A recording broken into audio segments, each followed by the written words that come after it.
Hello, team players. It's time for another teamwork build.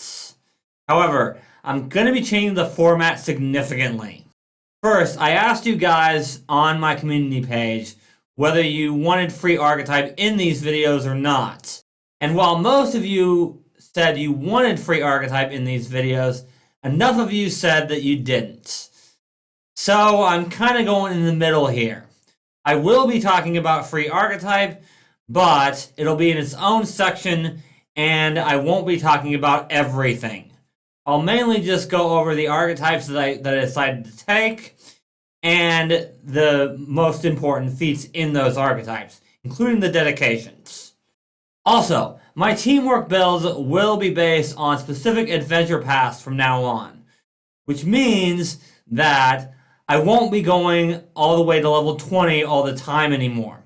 Instead, I will go to the point where the adventure path that I'm covering ends.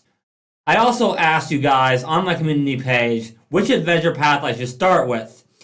And well, Pathfinder Kingmaker won out. So, today we're covering the Summoning Professor. Let's dive in.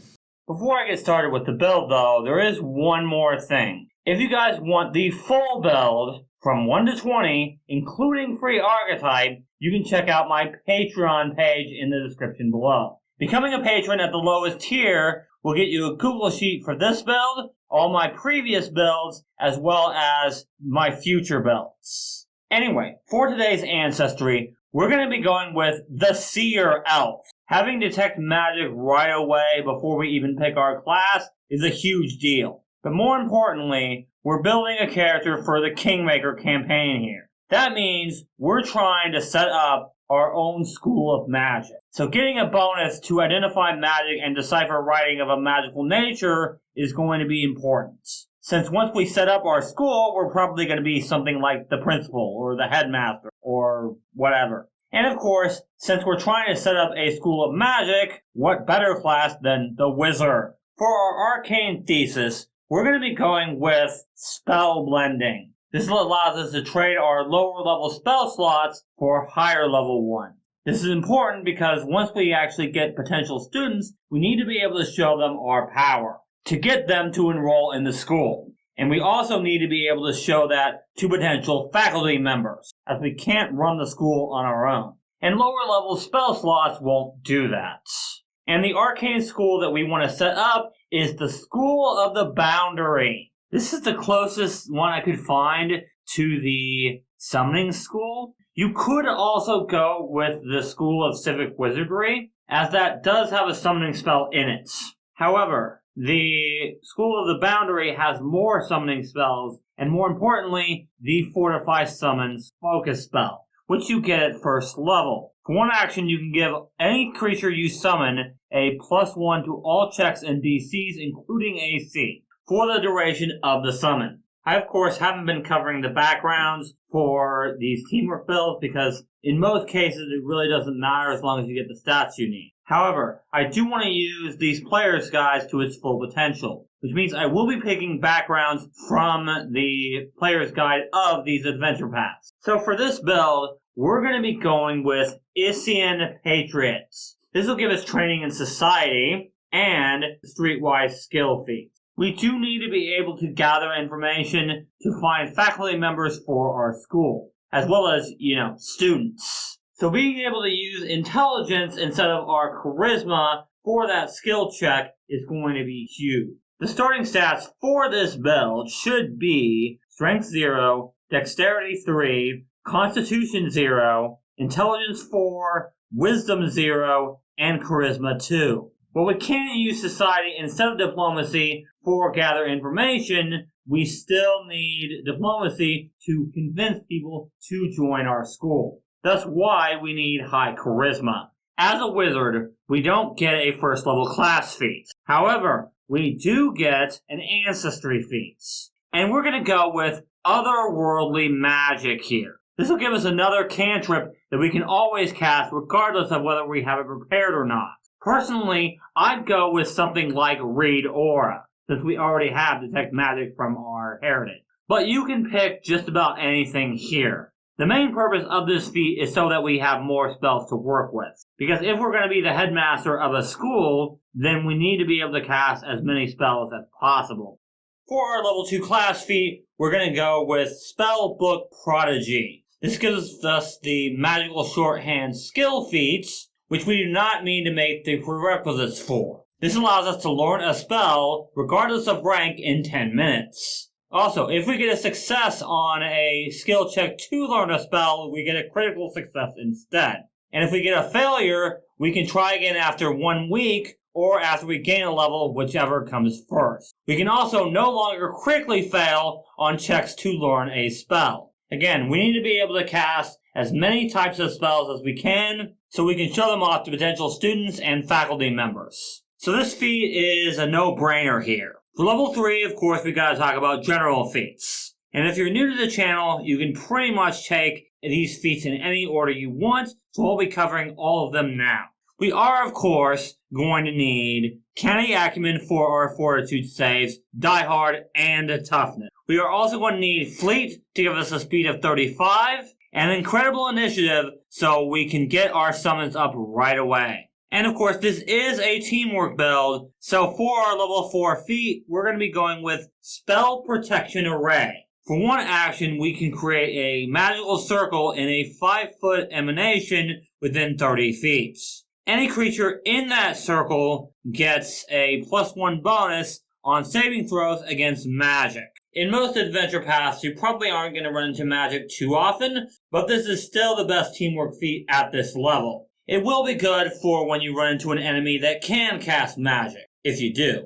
For our Ancestry feat at level 5, it is going to be good to have as much speed as possible. So Nimble Elf will give us 5 feet more speed. Thus eventually we'll have a speed of 40 feet, depending on when you take Fleet. For level 6, we're going to take Explosive Arrival. So when we cast a summon spell, all creatures in a 10-foot emanation of the summon take 1d4 fire damage per spell rank of the spell. If the creature has a different elemental trait, you can do that type of damage instead. We're not focused on hitting weaknesses in this build, but this feat will let us do some of that without using another spell slot. Now it's time for Advanced School Spell, so we can pick up Spiral of Horrors. This allows us to frighten enemies and keep them frightened for up to 1 minute. Excellent teamwork focus spell. Then for our level 9 Ancestry feat, we're going to be taking Elf Step. We aren't going to know which enemies have attacks of opportunity and which don't. Not unless we do a recall knowledge, which I'll get to later in this video. And if they do, we need to be able to step twice to get out of that. And that's what this feat lets us do. We will also need Quicken Casting for this build. After all, summon spells take 3 actions. And we might need to move or something else. So being able to cast a summon spell for 2 actions is going to be big. It is only once per day, but could be the difference between life and death. Next up is Knowledge is Power. If we critically succeed on a recall knowledge check against a creature, then they receive a -1 penalty to their AC or their saving throws against the next attack or spell we use on them. They also take this penalty on the next attack they make, or the next time they make you make a saving throw against one of their effects. If you share this information with your allies, they gain these bonuses as well. If not used, these bonuses end after 1 minute.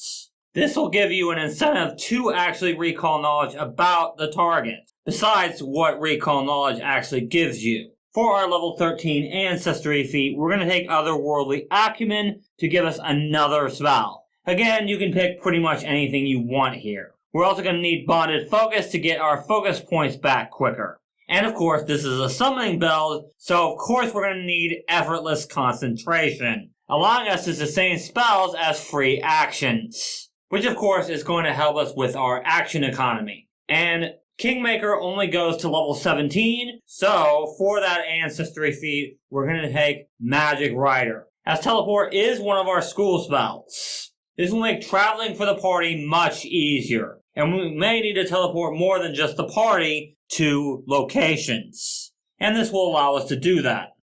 For Team Report number 1, this is a summoning build, And summoning can absolutely help the team, mainly by giving your allies flanking partners and giving the enemies something else to worry about. That's, of course, what all summoning helps the team with. Of course, depending on the summon, they may be able to do something else as well. But this build is not just about summoning. The Arcane list has a lot of spells that can very much help the team besides summoning spells. For example, the Arcane list is very good at hitting enemy weaknesses and debuffing foes. So you should try to use those spells as well. And of course, use that Fortify Summoning spell as much as you can. But remember, our overall goal here is to set up a school. That means if we can avoid combat, we should, especially with Spellcaster, because you never know who might be useful in a magic school. And once we do get that teleportation spell, we are going to be probably responsible for our party's travel, especially the places you already know about. But now we can move on to free Archetype.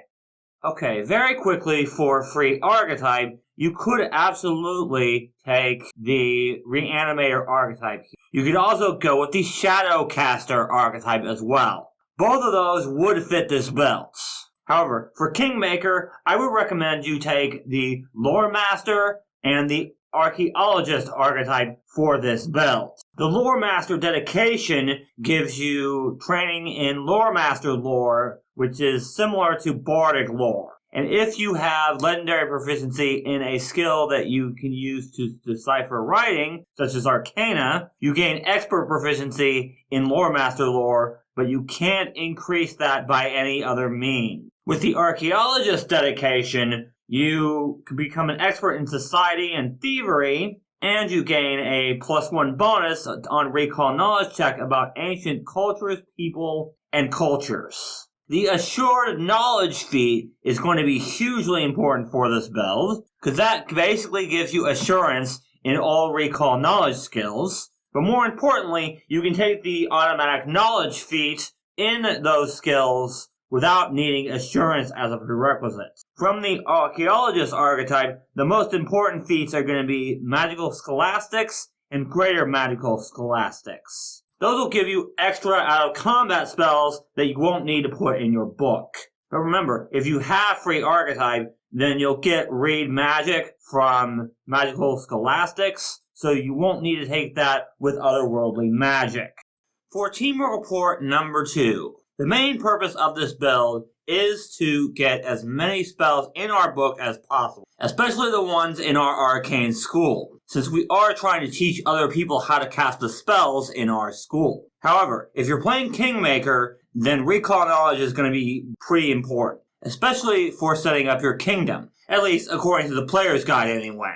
If you're not playing Kingmaker with this build, then the Reanimator and the Shadowcaster archetype will fit this build really well. Of course, that's if you have free Archetype. And of course, with this build, summoning spells are going to be your bread and butter, as well as recall knowledge, even if you don't have free Archetype, especially with intelligence-based skills. But if you guys want to watch my most recent teamwork builds, you can check out these videos here. Thank you guys so much for watching, and remember, teamwork is vital. It helps us solve problems.